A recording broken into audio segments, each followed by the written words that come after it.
Reflect நேயர்களுக்கு வணக்கம். அதிமுகவுக்குள்ள பல்வேறு பிளவுகள், பல்வேறு குழப்பங்கள் மேலெழுந்து வந்திருக்கத நம்ம பார்த்துருக்குறோம். ஆனால் அதனுடைய உச்சகட்டமாக இதுவரைக்கும் அதாவது அதிமுகவினுடைய பெரும்பான்மையான எம்எல்ஏக்கள் எல்லாம் எஸ்பி வேலுமணி, சிவி சண்முகம் தரப்புக்கு இருந்தாலும், எடப்பாடி பழனிசாமி தரப்புல வெறும் 22 எம்எல்ஏக்கள் தான் இருக்கிறாங்க. இந்த நிலையில இது வெறும் உட்கட்சி போராட்டமாக இருந்த ஒரு விஷயம் இப்பொழுது சட்ட போராட்டமாக மாறி இருக்கிறது. எடப்பாடி பழனிசாமியுடைய தரப்பு இன்றைக்கு ஆளுநரை சந்தித்து கட்சித்தாவல் நடவடிக்கையின் கீழே இந்த எஸ்பி வேலுமணி, சிவி சண்முகம் தரப்பிலான இந்த எம்எல்ஏக்கள் மேல நடவடிக்கை எடுக்கணும் அப்படின்னு சொல்லி இன்றைக்கு புகார்களை கொடுத்துருக்குறாங்க. இப்படி இருக்கக்கூடிய நிலையில எடப்பாடி பழனிசாமி தரப்பு ஏன் இதற்கு அதிகாரம் படைத்த சபாநாயகரை சந்திக்காமல் எதற்காக ஆளுநரிடம் இந்த மனுக்களை, இந்த புகார் கடிதத்தை கொடுத்துருக்காங்க, புகார் மனுவை கொடுத்துருக்காங்க? இதன் மூலமாக ஆளுநரால் என்ன நடவடிக்கை எடுக்க முடியும்? எடப்பாடி பழனிசாமி தன்னுடைய தலைமையை தக்க வைத்துக் கொள்வதற்கு அடுத்த கட்ட நகர்வாக என்ன செய்ய இருக்கிறார்? இது என்ன நடக்கும் அப்படின்றத குறித்து தான் நம்ம இந்த வீடியோவில் பார்க்க போகிறோம். வாங்க வீடியோக்குள்ளே போகலாம். அதிமுகக்குள்ள பொதுச் செயலாளரான எடப்பாடி பழனிசாமிக்கு அவர்களுக்கு எதிராக ஒரு சின்ன குழுக்கள், அதாவது எஸ்பி வேலுமணி, சிவி சண்முகம் போன்றவர்கள்லாம் அவ்வப்போது ஒரு குரல்களை எழுப்புனதை நம்ம தேர்தலுக்கு முன்பே பார்த்துருக்கிறோம். ஆனால் தேர்தலுடைய முடிவுகளுக்கு பிறகு அதிமுக இதுவரையும் இல்லாத வகையில் 3வது இடத்திற்கு தள்ளப்பட்டிருக்கிறது. இந்த நிலையில் எடப்பாடி பழனிசாமி அவர்களுக்கு எதிராக ஒரு குழப்ப நிலை, அதிமுகவுக்குள் ஒரு பெரிய பிளவு ஒன்று வெளிப்படையாக வந்திருக்கு அப்படின்னு சொல்லிட்டே பார்க்கலாம். அது நேற்று சட்டமன்றத்திலும் அது எதிரொலித்ததை நம்ம வெளிப்படையாக பார்க்க முடிந்தது. எந்த அளவுக்கு அப்படின்னு சொல்லி பார்த்தோம் அப்படின்னு சொன்னா, அதிமுகவுக்குள்ள எடப்பாடி பழனிசாமி அவர்கள் தலைமையிலான அவருக்கு ஆதரவான 22 எம்எல்ஏக்களும் எடப்பாடி பழனிசாமி தரப்புக்கு எதிராக எஸ்பி வேலுமணி, சிவி சண்முகம் தலைமையிலான இந்த அணிக்கு கிட்டத்தட்ட 25 எம்எல்ஏக்கள், அதாவது எடப்பாடி பழனிசாமி அவர்களை விட பெரும்பான்மையான எம்எல்ஏக்கள் எல்லாம் சிவி சண்முகம் தரப்புக்கு, எஸ்பி வேலுமணி தரப்புக்கு தான் இருக்கிற நிலைகள்ல எடப்பாடி பழனிசாமிக்கு அவர்களுக்கு எதிராக ஒரு பெரும்பான்மையான எம்எல்ஏக்கள்லாம் வாக்களித்திருக்கிறார்கள் என்ற காரணத்தினால எடப்பாடி பழனிசாமி அவர்கள் கிட்டத்தட்ட 26 மாவட்ட செயலாளர்கள் மீது ஒரு நடவடிக்கை எடுத்திருந்தாரு. அதனுடைய வெளிப்பாடாக 26 மாவட்ட செயலாளருடைய பதவிகள்லாம் பறிச்சிருக்கிறாரு. இந்த நிலையை எடப்பாடி பழனிசாமி தன்னுடைய ஆளுமையை நிலைநிறுத்திக் கொள்ள பல்வேறு விதமான நகர்வுகளை எடுத்துக்கிட்டு இருக்கிறாரு. அதனுடைய வெளிப்பாடா என்ன நடக்குது அப்படின்னு சொல்லி பார்த்தோம் அப்படின்னா, பொதுவாக ஒரு கொறடா, சட்டமன்றத்தினுடைய கொறடா அப்படின்னு சொல்லி அவங்களுடைய முடிவுகளுக்கு தான் சட்டமன்ற உறுப்பினர்கள்லாம் கட்டுப்படணும். ஆனால் நேற்றைய தினம் எடப்பாடி பழனிசாமி அவர்கள் விஜய்க்கு எதிராக வாக்களித்த நிலைகள்ல, விஜய்க்கு எதிராக கொறடாவுடைய முன்மொழிவுகள் இருந்த நிலையில, அதற்கு எதிராக நேற்றைய தினம் விஜய்க்கு ஆதரவாக எஸ்பி வேலுமணி தரப்பு 25 எம்எல்ஏக்கள்லாம் நேற்று வாக்களித்திருக்கிறாங்க. இது எடப்பாடி பழனிசாமி அவர்களுடைய மிகப்பெரிய கோபத்தை எழுப்பியிருக்குது. இந்த நிலையில நேற்றைய தினம் ஜேசிடி பிரபாகரன், அதாவது சபாநாயகர் அவர்களை சந்தித்து 2 தரப்புகளும் தன்னுடைய மனுக்களை கொடுத்திருந்தாங்க. இந்த நிலையில எடப்பாடி பழனிசாமி அவர்களுடைய தரப்புக்கு சபாநாயகர் அவர்களுடைய நடவடிக்கையில திருப்தி இல்லாத காரணத்தினால இன்றைய தினம் எடப்பாடி பழனிசாமி அவர்களுடைய தரப்பு ஆளுநர் அவர்களை சந்தித்து அதாவது கட்சித்தாவல் நடவடிக்கையின் கீழே, அதாவது 3/2 பங்கு பெரும்பான்மை இருந்துச்சுன்னா அது கட்சித்தாவல் நடவடிக்கை கீழே வராது. அப்படின்னா 35 எம்எல்ஏக்கள் போயிருந்தாங்கன்னா இது கட்சித்தாவல் நடவடிக்கை கீழே வராது. அப்படி இருக்கும்போது இங்க 25, இங்க 22, இப்படி இருக்கும்போது இது கட்சித்தாவல் நடவடிக்கை கீழே வரும்.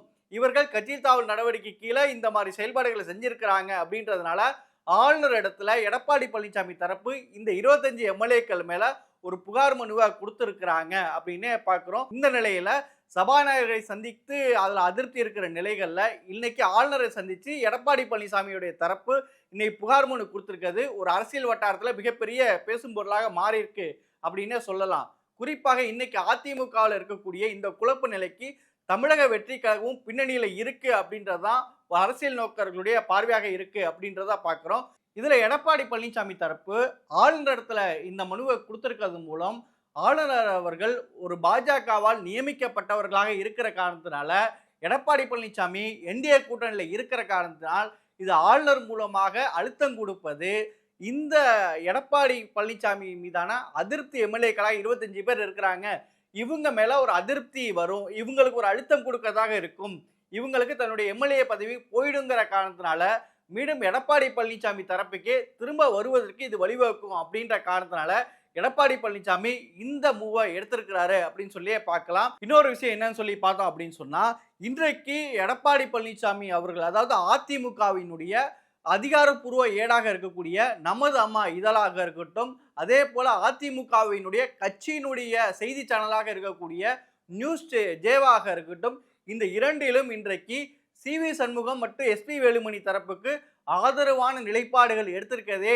இன்னைக்கு நமது அம்மா இதழாக இருக்கட்டும், அதே போல நியூஸ் ஜேயுடைய சேனலையா இருக்கட்டும், அதுல வரக்கூடிய செய்திகள் எல்லாம் எடப்பாடி பழனிசாமி அவர்களுக்கு எதிரான செய்திகள் வெளியிடுறதையும் பார்க்க முடியுது. இப்படி இருக்கும்போது கட்சியினுடைய பெரும்பான்மையான எம்எல்ஏக்கள், அதே போல மாவட்ட செயலாளர்கள், அதே போல கட்சியினுடைய அதிகாரப்பூர்வ ஏடு மற்றும் நியூஸ் சேனல்கள் எல்லாம் இன்றைக்கு எடப்பாடி பழனிசாமி அவர்களுடைய தரப்புக்கு நேர் எதிராக மாறி இருக்கு. அப்படி இருக்கும்போது இன்னொரு பக்கம் கட்சியினுடைய தொண்டர்களுடைய மனநிலை என்னவாக இருக்கு அப்படின்னு சொல்லி பார்த்தோம் அப்படின்னா, நம்ம அதிமுகவுடைய சிலர் இடத்துல பேசும்போது நம்ம கட்சியினுடைய தொண்டர்கள் இடத்துல கீழே இருக்கக்கூடிய ஒன்றிய செயலாளர்கள் சில இடத்துல பேசும்போது அவருடைய கருத்து என்னவாக இருக்கு அப்படின்னா, அதிமுக இன்றைக்கு இல்ல பல தோல்விகளை சந்திச்சிருக்குது. கடந்த 10 ஆண்டுகளாக எடப்பாடி பழனிசாமி அவர்கள் தான் நாங்கள் கட்சியாக கருதி இருக்கிறோம். அப்படி இருக்கும்போது எடப்பாடி பழனிசாமி அவர்களை விட்டுட்டு எஸ்.பி. வேலுமணி, சி.வி. சண்முகம், இதே போல இந்த தரப்பினர்கள்லாம் இவர்களை எடப்பாடி பழனிசாமி அவர்களை விட்டுட்டு இந்த மாதிரி பிரிஞ்சு போன டிடிவி தினகரன், சசிகலா போன்றவர்களை இணைக்கணும்னு சொல்லுவது சரியான போக்கு இல்ல. இவர்கள் தாவேகாவுல சில அமைச்சர் பதவிகளை பெறுவதற்காக, சில வாரிய தலைவர்களை பெறுவதற்காக, இவருடைய தனிப்பட்ட விருப்ப வெறுப்புகளை, இவருடைய பதவி ஆசைகளுக்காக கட்சியை இவர்கள் உடைக்கிறார்கள். இதை நாங்கள் அதிமுகவுடைய தொண்டர்களாக நாங்கள் ஏற்றுக்கொள்ள மாட்டோம் அப்படின்றதுதான் தொண்டர்கள் பெரும்பான்மையான கருத்துக்களா இருக்கிறத நம்ம பார்க்க முடியுது. இன்னைக்கு அதிமுகக்குள்ள ஏற்கனவே பல பிளவுகளை பார்த்திருந்தாலும் இன்னைக்கு இந்த வெடிப்புங்கிறது குறிப்பாக கொங்கு மண்டலம் அப்படின்னு சொன்னாலே அது எஸ்.பி. வேலுமணி கட்டுப்பாட்டில் இருக்கும்.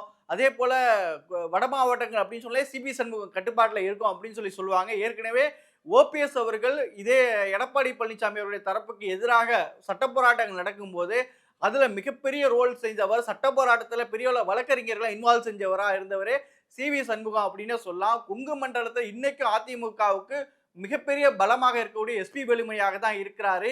இப்ப இந்த 2 பேருமே இன்றைக்கு எடப்பாடி பழனிசாமி தரப்புக்கு எதிராக பார்க்கும்போது இதுல எடப்பாடி பழனிசாமி தன்னுடைய தலைமையை தக்க வச்சுக்கிறதுக்கு என்ன செய்ய போகிறார் அப்படின்றதுதான் எல்லோருடைய எதிர்பார்ப்பாகவும் இருக்கு அப்படின்றதா பார்க்க முடியுது.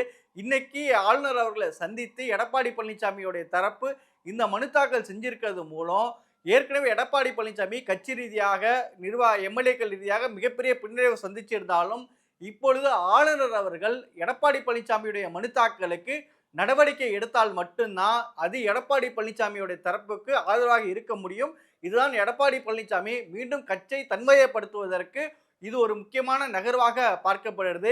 இன்னைக்கு அதிமுகவுக்குள்ள அரசியல் ரீதியாக அரசியல் ஏடாக இருக்கட்டும், தொலைக்காட்சியாக இருக்கட்டும், எம்எல்ஏக்களாக இருக்கட்டும், மாவட்ட செயலாளர்கள் இவரெல்லாம் எடப்பாடி பழனிசாமிக்கு பெரும்பான்மை எதிராக போயிருந்தாலும் எடப்பாடி பழனிசாமி ஏற்கனவே கட்சிக்கு சசிகலாலாம் அதிமுக விட்டு போவாங்களா, டிடிவி தினகரன்லாம் கட்சி விட்டு தள்ளிட முடியுமா, ஜெயலலிதா அம்மையாரால் அடையாளம் காட்டப்பட்ட ஓபிஎஸ் எல்லாம் கட்சி விட்டு போயிட முடியுமா அப்படிலாம் இருக்கும்போது இந்த பெரிய பெரிய டான்கள் எல்லாமே அடிச்சு நவுத்தியவராக தான் எடப்பாடி பழனிசாமி இருக்கிறாரு. இப்படி இருக்கக்கூடிய பழனிசாமி தன்னுடைய கட்சியை காப்பாற்றிய பழனிசாமி இப்ப இந்த விஷயத்திலையும் அது போல கையாள்வாரா அப்படின்றதுதான் அதிமுக தொண்டர்கள் மத்தியில் இருக்கக்கூடிய மிகப்பெரிய எதிர்பார்ப்பாக இருக்கு. எனவே அதிமுகக்குள்ள இப்படி ஒரு குழப்பங்கள் வெளிவந்திருக்க நிலைகள்ல இது அடுத்த கட்ட நகர்வு என்னவாக இருக்கும் அப்படின்றத நம்ம பொறுத்திருந்து பார்க்கலாம். இது எல்லோருடைய எதிர்பார்ப்பாகவும் இருக்கிறதுனால மீண்டும் மற்றொரு பகுதியில் சந்திப்போம். நன்றி, வணக்கம்.